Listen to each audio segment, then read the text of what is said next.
ndakato ndobva ndinonzi kwai Nyati. Tikati Nyati zvikanzi tsvagai paFacebook, ndiniwe anotrenda paFacebook.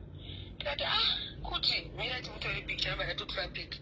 Ndobva ndaenda kuFacebook, ndobva ndanyora kuti Nyati, ndobva atobuda. Saka picture yake zvangu akada kufanana. Saka takazondionesa kuti aiwa ndiye chidhindo chiri pahuma yake apa. Ndochakabva ndati chidhindo izvo chiri pahuma ichi ndochiri papicture iyi. Ndokubva ndachitanga kungopostawo, ndakazoposta paFacebook. Then hapana kana munhu aikwanisa kumubatsirawo kana chii. Saka chatakangokwanisa kuita kutsvaga nhamba dzeambulance. Ndobva yauya ambulance, pakanzi parikudiwa $20. Saka nevanhu vaivapo madha vakatozofonerawo murume wavo ndobva auya. Saka takangoita mudeme ma$5 ane dhora ane pondo kuti mari yeambulance ikwane. Saka vakamutakura vakamuendesa kuchitungwiza hospital. Vakati tikumuendesa kuchitungwiza hospital. Kana muchida kumutsvaga munouya kuemergency. Emergency rameni pachitungwiza hospital. Inyaya yechokwadi here. Yandinayo. But naimi ndaiti tizokufonera edu madhara. Hanzi Nyati akawanongwa akarowa. Dzimwe hadzisi content here dzatenge tichiita isi. Bombovhurawo mbeka kuitira content. Hello. Ndiri kutaurwa naye nasimiri apa. Ndiri kutaurwa naye nasimiri timbowa. Iyi yanga iri audio ya. Tinotaikasikana tinotenda kasikana ndimakabatsira Nyati. Apa takashata, takangonowasvika zvazvakaoma. Zvakafamba sei kona yasikana? Hatina chatiri kuziva kuti what happened. Akatozongouya akuvara. Chingoti vanhu vaMwari ndibatsireiwo. Ndinonzi Nyati. Tikati Nyati wekupi? Ndobva akazoti ndinotrenda paFacebook. Ndokumbura indai paFacebook. Munyatsoona ndobva ndatomutora pic. Ndobva ndaenda kuFacebook ndobva ndikati wakada kufanana nemunhu. But manje angasisaoneke kuti ndiye because anga azvimba face. Saka ndakazoona nechidhindo chiri pahuma kutoradza ndakambovaraudza kuti ndiye. So then ndobva tatofonera ambulance. Ndobva tangoitawo mudeme vanhu vanga varipo vangotivhuraisa kuti because yakachida $20. Tikati at least takaendeswa kuchipatara. Then vanhu vanozotangira from there. Then ndobva ndangopostawo paFacebook because tatina kana contact or anything. Iye anga asina phone. Haana kana phone number yairangarira kuti yamai vako yemukadzi wako yani hapana chaichikumboziva. Unogare haana chaanga chikumboziva. Saka akarohwa chokangana phone number chaiko.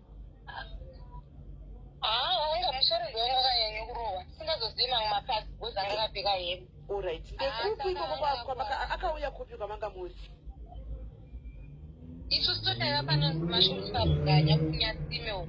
Kwabuganya, alright. Saka iko ndokuti pano ndiko kwaziko. Ndokwaziko. No, kwete. Kwaziko kudema uko. Isusu tiri kunyatsime kuindustry, kune industry yechitungwiza uko. Nyatsime kumhiri kwerwizi uko kuti kana nazingeza 3 zangeza 5. Saka haana kutaura nanchi baby. Haana chaikwanisa kutaura. Ndifunga dzasisato chaji anga mutongoumana. Wanga unani. Haana chitoziva wanga uchibhebi. Haana chari kuziva. Uri kuendepi? Dzadziri nguvai? It was around the past 9 to 10. Usiku? Manheru. Iyo nzvimbo yenyu inonetsa matsotsi here? Zvekungotiwa vanhu mukafamba usiku like kune usati wapinda mudzimba kune kumwe kunenge kune tusango ndezvekuti unobatwa nematsotsi nogona kubatwa muti. But iye hamene kuchaibva nefi kana tainde patina takangonangwa angoti tuturu kusvika. Pacho papamamuri padziri dzimba iyi? Hamakatozara dzimba pacho pamashopu pakatozara dzimba. Saka akabuda nepai nayi? Handizivi. Akangoti ndararama ndanga ndafa. Ndikati warohwa nei? Angikwanisa ndarohwa nesimbi. Saka ndopaakatorerwa phone I think nezvimwe zvinhu zvanga nazvo. Because anga asina mafoni. Because takatoti museche at least tiwane kuti ID yake kuti ndiani. Anga asina kana chinhu. Asi hanzi ndandafamba neID here? Mati? Akafamba nayo ID yacho? Koma anga afamba asina yake? Anga asina chinhu. Eish.